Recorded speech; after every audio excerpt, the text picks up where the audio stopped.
Dear students, today in this class we are going to discuss NCERT History Class 6 Chapter 2.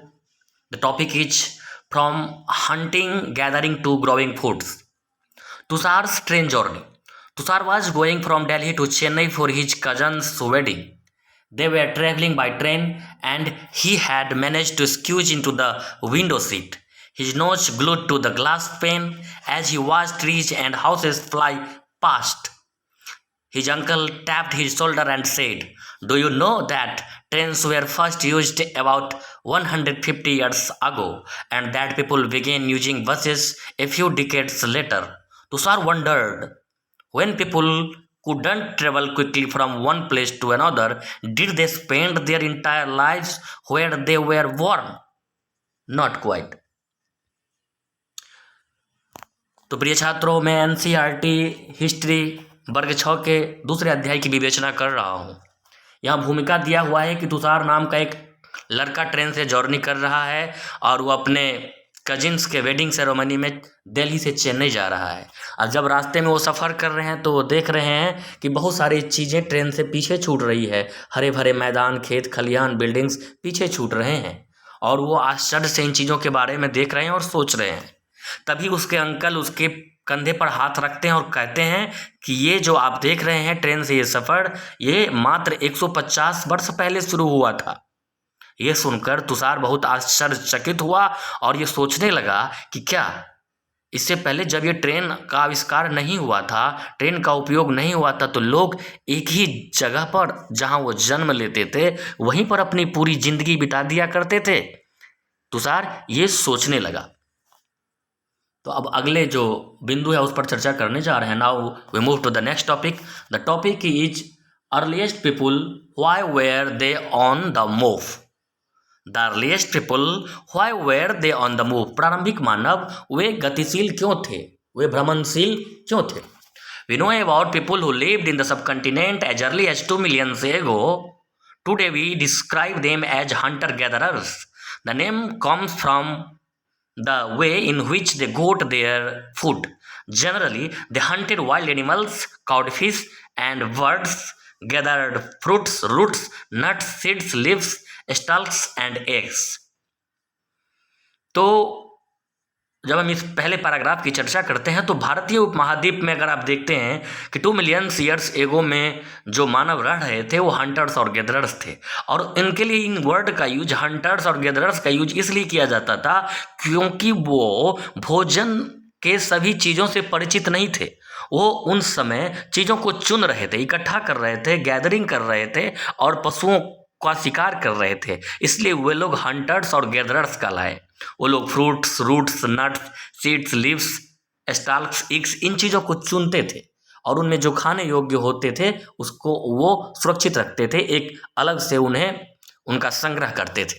तो इसलिए और पशुओं का शिकार भी करते थे, इसलिए उन लोगों को हंटर्स गैदरर्स भी कहा गया। Now we move to the next paragraph.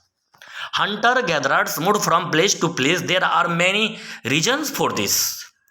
First, if they had stayed at one place for a long time, they would have eaten of all the available plants and animals resources. Therefore, they would have to go elsewhere in search of food. Hunter gatherers एक स्थान से दूसरे स्थान जो भ्रमण करते थे, move करते थे, इसके कई कारण थे। पहला कारण जो महत्वपूर्ण था कि यदि हंटर्स गैदरर्स एक ही स्थान पर ज़्यादा दिन तक रहेंगे तो वहाँ पर जंगलों में पाए जाने वाले समस्त कंदमूल, फल, फ्रूट्स, नट्स, एग्स जो भी चीज़ मिलेंगे उसको खा लेंगे, जानवरों का भी शिकार कर लेंगे। तो फिर वहाँ पर इन चीज़ों का अभाव हो जाएगा, फिर भोजन की तलाश में उससे अगले स्थान पर मूव करना होता था। तो पहला कारण यही था कि एक स्थान पर जब वो रहते थे तो चीज़ों को खाकर समाप्त कर देते थे, फिर वह दूसरे स्थान की तरफ मूव करते थे। Second, animals have moved from place to place either in search of a smaller prey or in the case of deer and wild cattle in search of grass and leaves. That is why those who hunted them had to follow their movements. दूसरा महत्वपूर्ण कारण था कि जानवरों का शिकार करने के लिए भी आदि मानव, अर्ली ह्यूमन्स, एक स्थान से दूसरे स्थान तक जाते थे।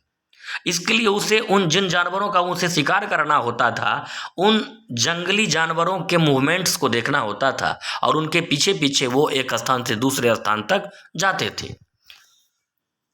Now, third, plants and trees bear fruits in different seasons, so people may have moved from season to season in search of different kinds of plants.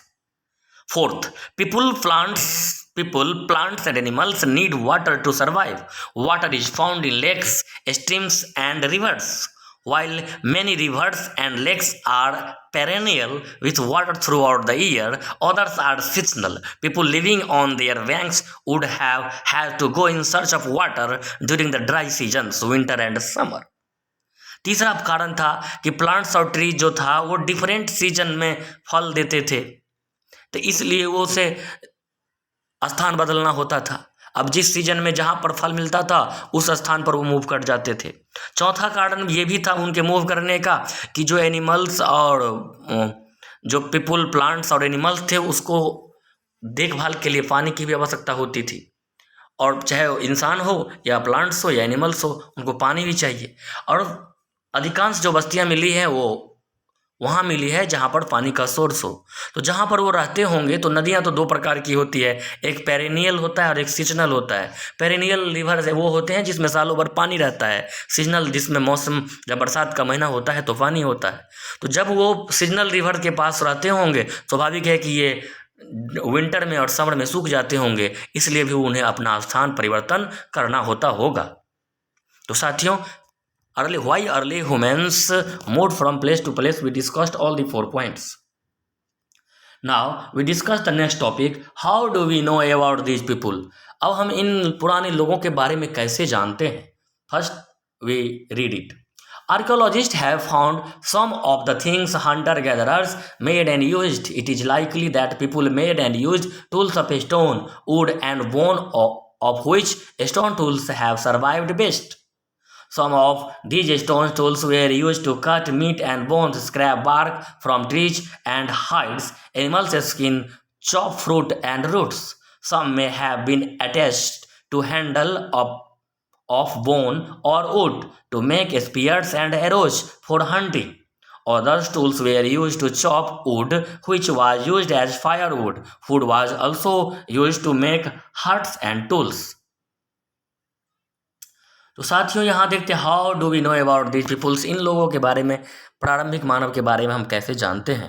तो प्रारंभिक मानव के द्वारा जो सामान उपयोग किए गए थे, आर्कियोलॉजिस्ट या अर्थात पुरातत्वविद इन चीज़ों को खोज निकालते हैं, और उसमें पत्थर होते हैं, लकड़ी होते हैं, और इन चीज़ों से बने हुए औजार सब होते हैं। और इनमें जो कहा जाए कि जो लकड़ी हैं या फिर जो बोन्स हैं वो तो उतने ज़्यादा लंबे समय कालखंड तक नहीं, लेकिन स्टोन्स जो होते थे वो बहुत लंबे कालखंड तक सुरक्षित रहते थे। तो इन चीज़ों को ढूंढ कर जो आर्कियोलॉजिस्ट उन लोगों के बारे में पता लगाते हैं।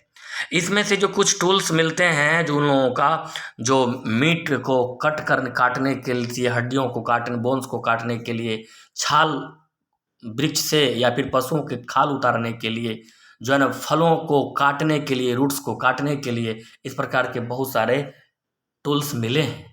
कुछ ऐसे भी टूल्स का उदाहरण जैसे एरोज और स्पीयर्स, भाले और तीर के भी अवशेष मिले हैं। तो इसमें क्या होता था कि उसमें वुड यानी लोहे, या क्षमा करेंगे लोहे के उपयोग तो हुआ ही नहीं था उस समय, यानी जो स्टोन्स था उस स्टोन्स में वुड को कनेक्ट करके भी स्पीयर्स और एरोज यानी बनाए जाते थे।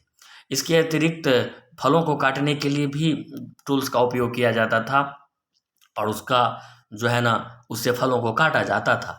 और वुड लकड़ी का उपयोग ईंधन के लिए भी वो लोग करते थे, झोपड़ियाँ बनाने के लिए करते थे, और टूल्स के लिए भी करते थे। तो साथियों, यहाँ बच्चों, प्यारे बच्चों, आप ये देख सकते हैं, यहाँ जो आपको लेफ्ट में देखेंगे तो लेफ्ट साइड में जो टूल्स दिखाए गए हैं वो ज़मीन से चीज़ों को खोदने के लिए बनाए गए हैं, और राइट साइड में जो आप देख रहे हैं स्टोन से टूल्स बनाए गए हैं, ये जानवरों के छाल से वस्त्र बनाए जाते थे, अर्थात जानवरों के खाल को सीने के लिए उपयोग में लाए जाते थे। यहाँ लिखा भी हुआ है stone tools may also have been used for left digging the ground to collect edible food roots, right stitching cloths made out of animal skin। वो ज़मीन को खोदने के लिए जो बाएं में थे, ये वाला हिस्सा बाएं वाला ज़मीन को खोदने के लिए, और ये दाएं वाला हिस्सा एनिमल्स के खाल को यानी स्किन को सीकर क्लॉथ्स बनाए जाते थे। Now we move to the next topic. The topic is choosing a place to live in. अब अर्ली ह्यूमन्स कहाँ रहेंगे, तो उनके लिए वो लोग क्या करते थे, स्थान को चुनते थे. Look at map 2 below. All the places marked with red triangles are sites from which archaeologists have found evidence of hunter-gatherers. Hunter-gatherers lived in many more places. Only some are shown on the map. Many sites were located near sources of water, such as rivers and lakes. Stone tools were important. People tried to find places where good quality of stone was easily available. साथियों, तो जैसा कि आप कहाँ रहेंगे, early मानव आज अपने स्थान को ढूंढते थे, तो उसके लिए वो अपनी संभावनाएं ढूंढते थे कि कहाँ हमें चीज़ें आसानी से मिल सके, कहाँ पानी मिलेंगे. चूँकि स्टोन का बहुत इम्पोर्टेंट टूल्स यूज बनाए जाते थे, स्टोन एज ही कहा गया है अर्ली टाइम पीरियड को, तो उस स्टोन को भी देखते थे कि कहाँ पर अच्छी क्वालिटी का स्टोन मिल रहा है. इसलिए भी वो स्थान को ढूंढने में इनका भी ध्यान रखते थे. और वो हंटर्स गैदरर्स थे. मैप 2 में आप जो देखेंगे कि रेड ट्रायंगल से दिखाए गए जो जगह है वो अर्ली ह्यूमन्स के रहने का जगह है, जहाँ पर वो पाए गए हैं. आप यहाँ देख सकते हैं भीमबेटका है. इसके अतिरिक्त आप देखेंगे इधर तो हंसगी है कृष्णा रिवर के पास. भीमबेटका जो है, भीमबेटका के बारे में आप देख सकते हैं, ये भीमबेटका नर्मदा रिवर के आसपास है, वर्तमान मध्य प्रदेश में है. इसके अतिरिक्त यहाँ पर आपने देखा हंसगी है, यहाँ पर करनूल की गुफाएं हैं. और इस तरह से आप देख रहे हैं. यही नहीं है साथियों कि सिर्फ इतना ही नहीं, अर्ली ह्यूमन्स और भी कई स्थान पर रहते होंगे, लेकिन ये सब कुछ मुख्य स्थान था जहाँ पर अर्ली ह्यूमन्स के रहने के प्रमाण मिले हैं और उनकी चर्चा यहाँ की जा रही है. तो ये अर्ली ह्यूमन्स के इनिशियल जो स्टेज में मानव रह रहे थे, इनके बारे में इन स्थानों को दिखाया गया है. तो वो जब अपने रहने के लिए स्थान ढूंढते थे तो इन चीज़ों का ध्यान रखते थे कि पानी कहाँ है, कहाँ अच्छी क्वालिटी का स्टोन्स है, जिससे वो आसानी से अच्छे टूल्स बना सकें. यहाँ देखते हैं साथियों, यहाँ पर Bhimbetka in present day Madhya Pradesh. This is an old site with caves and rock shelters. People choose these natural caves because they provided shelter from the rain, heat and wind. These rock shelters are close to the Narmada valley. अब ये Narmada valley के, जैसे मैंने बताया कि निकट है, मध्य प्रदेश में भीमबेटका है जहाँ रॉक शेल्टर्स हैं, केव्स हैं, और इनका उपयोग नेचुरली लोग करते थे क्योंकि ये रेन से, धूप से, जाड़े से, बहुत तरह से अर्ली ह्यूमन्स की रक्षा करते थे. यहाँ कुछ रॉक पेंटिंग्स भी दिखाया गया है जिसे आप देख सकते हैं. Painting from a rock shelter describe the painting. Many of the caves in which these early people lived have paintings on the walls. Some of the best examples are from Madhya Pradesh and southern Uttar Pradesh. These paintings show wild animals drawn with great accuracy and skill. ये paintings जो अधिकांशतः मध्य प्रदेश में मिला है और कुछ दक्षिणी उत्तर प्रदेश में भी मिले हैं. उसमें आप देख सकते हैं कि एक व्यक्ति जानवरों का शिकार कर रहा है. उसमें ये दिखाया जा रहा है कि जानवरों का शिकार करने के लिए कितना ध्यान रखा जाता था, कितनी सावधानी से करनी होती थी. उसमें पूरे जो है ना स्किल, कौशल का उपयोग किया जाता था और पूरी एक्यूरेसी के साथ ऐसा वो लोग करते थे. इसके अतिरिक्त यहाँ आप लोग इस तस्वीर में रॉक शेल्टर्स को भी देख सकते हैं. तो साथियों, अभी हम NCERT वर्ग 6 के चैप्टर 2 की विवेचना कर रहे हैं. आशा करते हैं कि आप सब को ये पसंद आ रहा होगा. Now the topic is sites. Are places where the remains of things, tools, pots, buildings, etc. were found. These were made, used and left behind by people. These may be found on the surface of the earth, buried under the earth, or sometimes even underwater. You will learn more about different sites in later chapter. Sites वो होते हैं, स्थल होते हैं, पुरातत्व स्थल, जो पुरा स्थल जहाँ पर जो पुरानी चीज़ें अवशेष मिले हों और जो ज़मीन के सतह पर भी मिले हो, ज़मीन के अंदर भी गाड़े गए मिले हो, पानी के अंदर में भी कभी कभी मिले हो, ऐसे स्थल को पुरातत्वविद पुरा स्थल कहते हैं, यानी साइट्स कहते हैं. अगर फाइंडिंग आउट अबाउट फायर, अब आग के बारे में चर्चा कर रहे हैं कि क्या कैसे हैं. Traces of find the Kurnool caves on map 2। अभी आपने को मैंने दिखाया है मैप 2 में कुरनूल केव, आप फिर भी उसको फिर से देख सकते हैं। Traces of ash have been found here. This suggests that people were familiar with the use of fire. Fire could have been used for many things, as a source of light, to roast meat, and to scare away animals. Kurnool की गुफाओं में आप राख के अवशेष मिले। तो राख का अवशेष ये बताता है कि वो लोग आग से परिचित थे और आग का उपयोग करते थे। इन आग का उपयोग वो लोग क्यों करते थे? तो कई कारण थे। पहला, लाइट के लिए, रोशनी के लिए, रोस्ट मीट को पकाने के उद्देश्य से, और स्केयर अपने जानवर, चूंकि जंगली जानवर से अपने डर को भगाने के लिए वो लोग आग जला देते थे। आग को देखकर जंगली जानवर भी उस जहाँ पर वो रहते थे वहाँ पर नहीं आते थे, उससे दूर भाग जाते थे। तो dear students, now the important and I think this is the last topic of today's class we are going to discuss names and dates. Archaeologists have given lengthy names for the times that we are studying. They call the earliest period the Paleolithic. This comes from the two Greek words paleo meaning old and lithos meaning a stone. The name points to the importance of the finds of stone tools.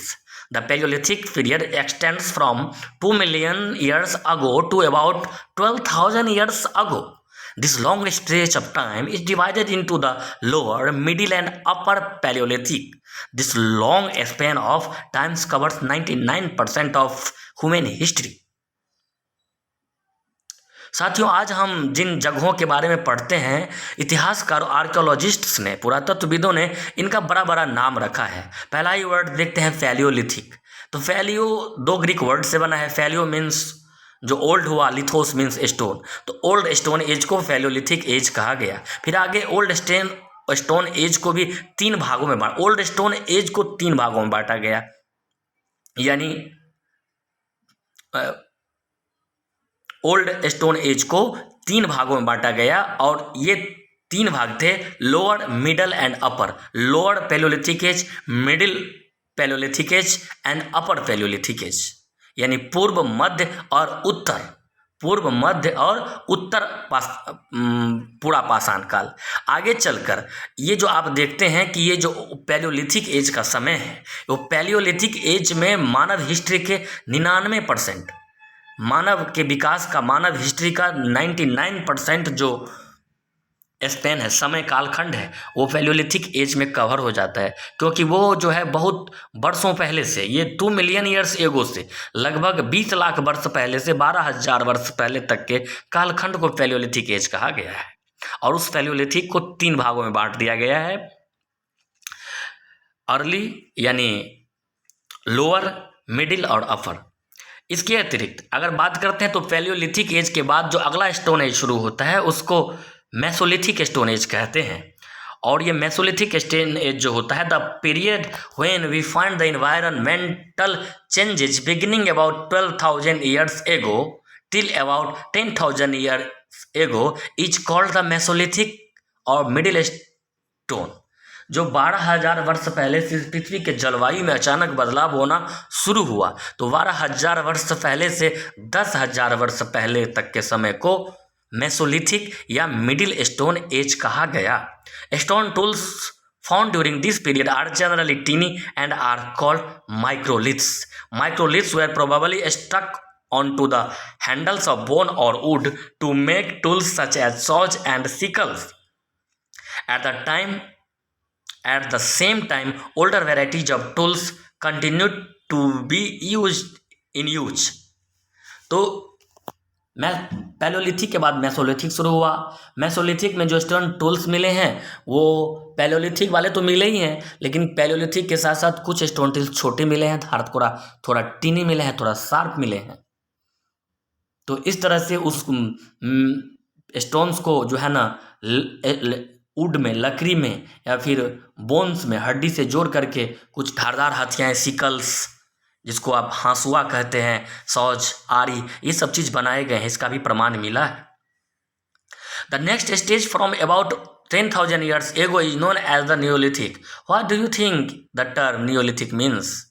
We have also mentioned the names of some places. You will find the names of many more places in later chapters. Very often we use present day names of places where people lived in the past because we do not know what they called them. तो इसके बाद जो पहले देखा कि आपने प्रारंभ, अगर हम ब्रीफ में बात करें तो पैलियोलिथिक एज, मेसोलिथिक और स्टोन एज। स्टोन एज को मोटे तौर पर 3 भागों में बांटा गया। वो था, पहला पैलियोलिथिक था, दूसरा मेसोलिथिक था और तीसरा न्यूलिथिक था। पैलियोलिथिक को ओल्ड स्टोन एज भी कहा गया, मेसोलिथिक को मिडिल स्टोन एज कहा गया, न्यूलिथिक को न्यू स्टोन एज कहा गया। ये 3 विभाजन था। जो 20 लाख वर्ष पहले से 12,000 वर्ष पहले तक पैलियोलिथिक था, 12,000 वर्ष पहले से 10,000 वर्ष तक न्यूलिथिक था और 10,000 वर्ष के बाद वाला समय सिंधु घाटी सभ्यता से पूर्व तक का समय न्यूलिथिक है। इनको 3 भागों में बांटा गया है। मोटे तौर पर देखा जाए तो अधिकांश जो मानव की जो घटनाएं हुई है, मानव के विकास की जो बातें हुई हैं, अधिकांश जो समय कवर करता है 90%, यहाँ तक कि कहा गया है यहाँ 99% जो स्पेन समय कवर करता है वो पैलियोलिथिक करता है और मात्र 1% में मेसोलिथिक और न्यूलिथिक आता है। तो इसमें आपने देखा साथियों कि हमने NCERT वर्ग 6 के इंग्लिश मीडियम का जो विवेचना था वो अधिकांश टॉपिक का कर लिया है। कुछ टॉपिक्स को हम अगली क्लास में करेंगे। आप सभी से विनम्र प्रार्थना निवेदन, वीडियो को लाइक कीजिए, शेयर कीजिए, चैनल को सब्सक्राइब भी कीजिए। आप लोगों का जो प्यार समर्थन मिलेगा तभी तो हम आगे बढ़ पाएंगे, अन्यथा ये हमें जो काम करने में मन ही नहीं लगेगा। क्योंकि आप सबसे ये निवेदन है कि आप इन्हें बढ़ाइए, आप इसको शेयर कीजिए। ये बहुत ही महत्वपूर्ण चीज़ है जो आपको और अन्य लोगों को भी लाभ पहुंचा सकता है। आप सभी का बहुत बहुत